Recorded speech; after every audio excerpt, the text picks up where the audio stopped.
नमस्कार, आप देख रहे हैं न्यूज़ 18 का डिजिटल प्लेटफॉर्म और मैं हूं आपके साथ सृष्टि शेखर। बिहार की राजनीति के बारे में इस वक्त बात करें तो एक बड़ा बदलाव लगभग यहां पर तय माना जा रहा है।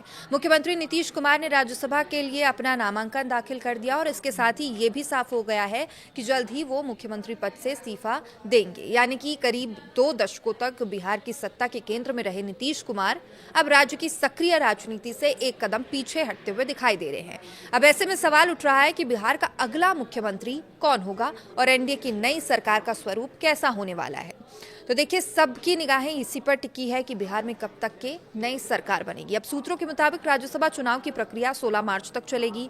9 अप्रैल के बाद नए सांसदों को शपथ दिलाई जाएगी, यानी अभी लगभग 1 महीने का इसमें टाइम है। और इस दौरान पहले बीजेपी और जेडीयू अपने अपने विधायक दल की बैठक करेंगी और फिर एनडीए विधायक दल का नेता चुना जाएगा। तो इसके बाद नीतीश कुमार इस्तीफा देंगे, नई सरकार बनाने का दावा पेश किया जाएगा। तो सूत्रों की माने तो रामनवमी यानी कि 26 मार्च तक बिहार में नई सरकार का गठन हो सकता है। तो अब इसमें यह भी सवाल उठता है कि इसमें कितने मंत्रियों के साथ ये जो नई सरकार है वो बनेगी। तो नई एनडीए सरकार इस बार फुल फ्लैज कैबिनेट के साथ बन सकती है। करीब 32 मंत्रियों को शामिल इसमें करने की संभावना है और संभावित फॉर्मूला कुछ इस तरीके से हो सकता है कि 14 मंत्री बीजेपी के, 14 जेडीयू के हो सकते हैं और इसके अलावा 2 मंत्री जो है लोक जनता दल एलजेपी रामविलास पासवान की पार्टी और 1 मंत्री आरएलएम और इसके साथ ही एचएएम से भी 1 मंत्री चुना जा सकता है। यानी सहयोगी दलों को साथ लेकर पूरी ताकत के साथ सरकार बनाई जा सकती है।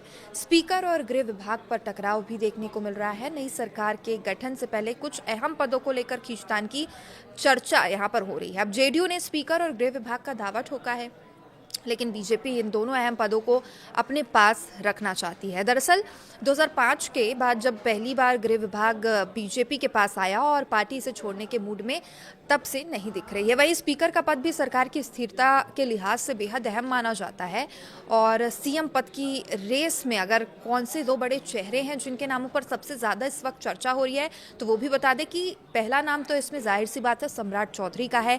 सबसे आगे नाम सम्राट चौधरी का माना जा रहा है। सम्राट चौधरी कोयरी समाज से आते हैं जबकि नीतीश कुमार कुर्मी समाज से आते हैं। बिहार की राजनीति में इस समीकरण को लवकुश समीकरण कहा जाता है और राज्य में कोयरी और कुर्मी समाज की कुल आबादी लगभग 7% है और माना जाता है कि समीकरण चुनावी राजनीति में काफी असर डाल सकता है। अब सम्राट चौधरी की खासियत उनकी आक्रामक शैली को माना जाता है। वो विपक्ष पर उतनी ही तीखी राजनीतिक भाषा से हमला करते हैं जितनी बीजेपी की शैली मानी जाती है। हालांकि उनके सामने एक बड़ी चुनौती ये भी है कि बीजेपी में दूसरी पार्टी से आए नेता हैं और पुराने भाजपाई नेताओं के बीच ये मुद्दा कई बार उठ चुका है।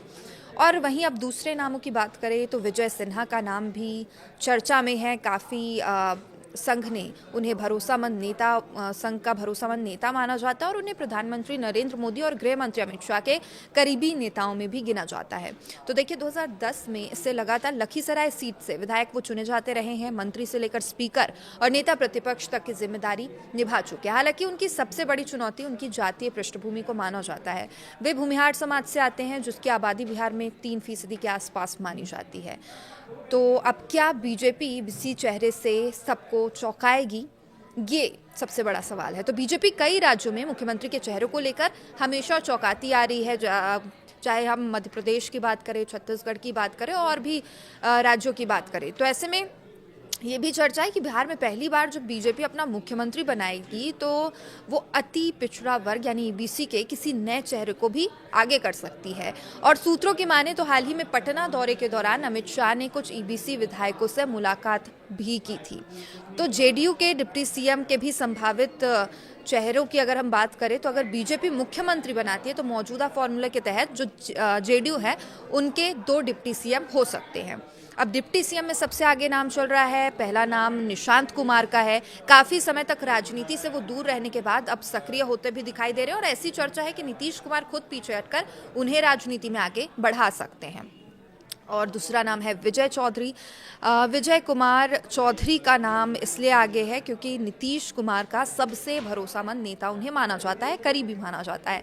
सरकार की रणनीति तय करने वाली कोर कमेटी में वे अहम भूमिका निभाते नजर आए हैं।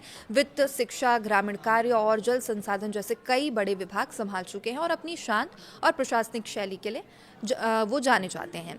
तो देखिए, अब कंक्लूजन की बात करें तो कुल मिलाकर बिहार की राजनीति एक बड़े बदलाव के दहलीज पर खड़ी है। अगर नीतीश कुमार राज्यसभा अब जाना तो तय ही है, तो ये न सिर्फ उनके राजनीतिक करियर का नया अध्याय होगा, बल्कि बिहार की जो सत्ता है उसका संतुलन भी पूरी तरीके से 360 डिग्री बदल सकता है। अब इस सबकी नज़र इस बात पर है कि बीजेपी बिहार में पहली बार किस चेहरे को मुख्यमंत्री बनाकर इतिहास रचती है।